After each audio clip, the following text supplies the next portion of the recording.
जय हिंद। आज की इस वीडियो में हम जानेंगे कि किसी मोटर का अगर हमें पोल निकालना हो, पोल पता करना हो कि यह मोटर जो है वो कितने पोल की है, तो हम कैसे निकाल सकते हैं। इस वीडियो में हम लोग जो इंडक्शन मोटर होती है उसी के विषय में हम लोग बात करेंगे। तो देखिए, जो हमारी मोटर होती है इस प्रकार से इंडक्शन मोटर होती है और इसमें यहाँ पर ये हमारे पोल बने हुए होते हैं। इस चीज़ को ध्यान रखिएगा कि जो पोल होते हैं वो 2 के गुणक में होते हैं। ठीक है, मतलब 2 होंगे, 4, 6, 8, 10 इस प्रकार से पोल होते हैं।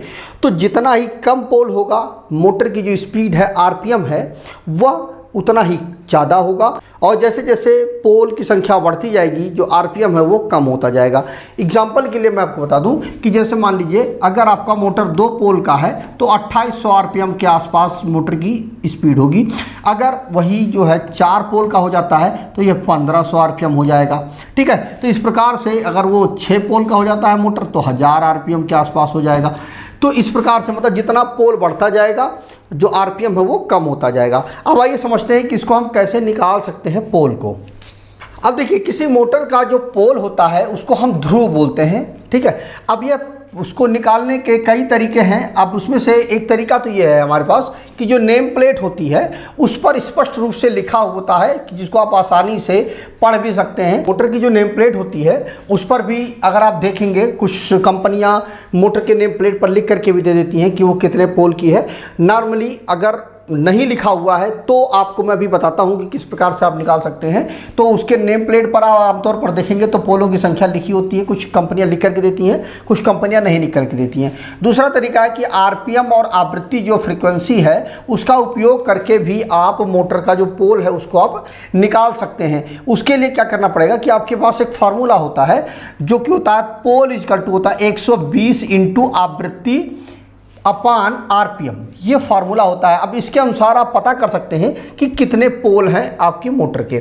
अब कैसे, इसको एक एग्जांपल से मैंने यहाँ पर दिखाया है कि मान लीजिए कोई 3 फेज की हमारी मोटर है जिसका आरपीएम जो है, जैसे कि यहाँ पर देखिए यह जो मोटर है 1430 आरपीएम की है, तो 1430 यहाँ पर लिखा हुआ है। और यह 50 हर्ट्ज की मोटर है। यहाँ पर देखिए फ्रीक्वेंसी भी 50 हर्ट्ज लिखी हुई है, चल रही है। तो अब इसका अगर हमें पोल पता करना है तो सिंपल 120 पोल इक्वल टू 120 जो यहाँ फार्मूले में लिखा हुआ है इंटू 50 जो आवृत्ति है, फ्रीक्वेंसी है, और अपान 1430। ठीक है, तो आ जाएगा 4.19 ये पोल हो जाएंगे। तो लगभग ये 4 पोल की मोटर हुई। ठीक है, इस प्रकार से आप कैलकुलेट कर सकते हैं। देखिए क्या है कि जैसे मोटर का, जैसे मान लीजिए बहुत जगह पे ऐसा होता है कि मोटर की जो नेम प्लेट होती है ये घिस जाती है, काफ़ी पुरानी अगर मोटर हो जाती है तो इस पे स्पष्ट रूप से क्लियर नहीं होता है। इतना तो पता होता है कि मोटर जो है आपकी वो 3 फेज की है। ठीक है, अब उसका जो आरपीएम है वो आपका मिट गया है। तो अब आप कैसे क्या करेंगे, कैसे मोटर का आरपीएम पता करेंगे, क्योंकि ये जो फार्मूला है इसमें 120 ये तो फिक्स है। आवृत्ति भी आपको ठीक है पता है कि 50 हर्ट्ज है। आरपीएम जो है आपका उसको पता करना होता है। तो अगर यह प्लेट पर ये जो आरपीएम लिखा हुआ है यदि ये मिट गया है, क्लियर नहीं हो रहा है, तो अब आप कैसे पता कर पाएंगे कि मोटर का आरपीएम कितना है, क्योंकि बिना आरपीएम को आप लिखे पोल को तो निकाल नहीं सकते हैं। तो देखिए इस प्रकार से एक मीटर आता है। इस मीटर को क्या करते हैं हम, इसको रीसेट करके यहाँ पर देखिए ये गड्ढा बना हुआ है, मोटर की जो सॉफ्ट है उस पर देखिए गड्ढा बना हुआ है, और ये देखिए इसका नोक बना हुआ है, नुकीला है देखिए आगे की तरफ से। तो इसको आप इस गड्ढे पे यहाँ पे ले आकर के रख दीजिए। ठीक है, और मोटर को आप स्टार्ट कर दीजिए, चालू कर दीजिए। उसके बाद टाइमर, वॉच टाइम मतलब जो स्टॉप वॉच होता है उसको ऑन कर लीजिए, और राइट 1 मिनट का वॉच जो स्टॉप वॉच है उसको आप सेट कर लीजिए और इसको आप ऑन कर दीजिए। जो आपका स्पीडोमीटर है उसको आप ऑन कर दीजिए। ये क्या करेगा कि मोटर की स्पीड को, मतलब ये जो मोटर जितने आरपीएम पे घूम रही है, मोटर अपने आरपीएम पे घूमेगी, तो ये इसकी जो रॉड है ये भी उसी के अनुसार घूमेगी, क्योंकि इसको आपने इसके शाफ्ट पे लगा रखा है, ये भी उसी की स्पीड के साथ घूमेगी।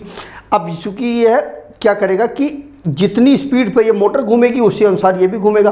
तो ये 1 मिनट में आप जो आपका स्टॉप वॉच है उसको देखेंगे तो आपको ये बता देगा, यहाँ पर रीडिंग आ जाएगी कि कितना मोटर का आरपीएम है 1 मिनट में। ठीक है, तो इस प्रकार से आप क्लियर कर लेंगे कि कितने आरपीएम की मोटर है। उसके अलावा आपको जो फेस एंगल है वो पता ही है, फ्रीक्वेंसी पता ही है, आरपीएम आपने इसके माध्यम से भी निकाल लिया। तो इस प्रकार से आपका क्लियर हो जाएगा कि कितने आरपीएम की मोटर है, आप इसको निकाल सकते हैं। एक एग्जांपल हम और लेते हैं। एक मोटर की नेम प्लेट ये भी है, तो इसमें हमने हमारी जो मोटर है वो 945 आरपीएम की है।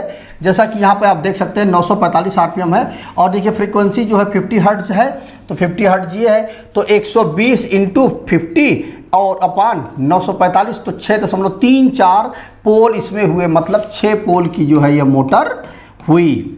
ठीक है, मतलब जैसा कि मैंने आपको बताया था कि अगर 2 पोल की मोटर है तो वह 2800 आरपीएम के आसपास होती है। अगर 4 पोल की मोटर है तो वो 1500 आरपीएम के आसपास होगी, और जो 6 पोल की मोटर है, जो सबसे ज़्यादा, यही 3 मोटरें सबसे ज़्यादा उपयोग की जाती हैं, और जो 6 पोल की मोटर होगी वो 1000 आरपीएम के आसपास होगा उसका आरपीएम। तो ये नॉर्मली ये 2, 4, 6 पोल की ही मोटर सबसे ज़्यादा उपयोग होती है।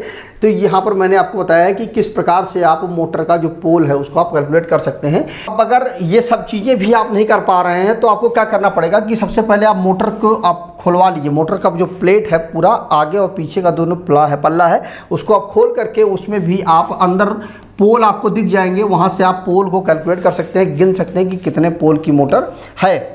लेकिन यह अंतिम उपाय है। नॉर्मली आप जैसा मैंने आपको बताया कि उसका आरपीएम आप निकाल लीजिए स्पीडोमीटर के माध्यम से, और फिर बाकी फार्मूले पर रख करके आप निकाल सकते हैं। लेकिन अगर आपके पास स्पीडोमीटर नहीं है, तब की बात मैं बता रहा हूँ कि इस मोटर को आपको खोलना पड़ेगा, दोनों साइड के पल्ले खोल करके आप वहाँ पर उसके पोल को आप कैलकुलेट कर सकते हैं, देख सकते हैं। यह जो है मतलब काफ़ी जटिल प्रक्रिया है, आपको मोटर वगैरह खोलना पड़ेगा। तो इस प्रकार से आप मोटर का जो पोल है उसको आप कैलकुलेट कर सकते हैं, निकाल सकते हैं।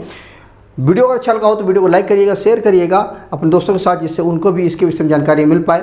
और यदि वीडियो से संबंधित कोई भी कन्फ्यूजन आपके मन में बचा हुआ है तो उसको कमेंट करके जरूर पूछिएगा। आपका कमेंट अच्छा हुआ तो उस पर वीडियो में जरूर बनाऊंगा। तो आज की वीडियो बस इतना ही। जय हिंद।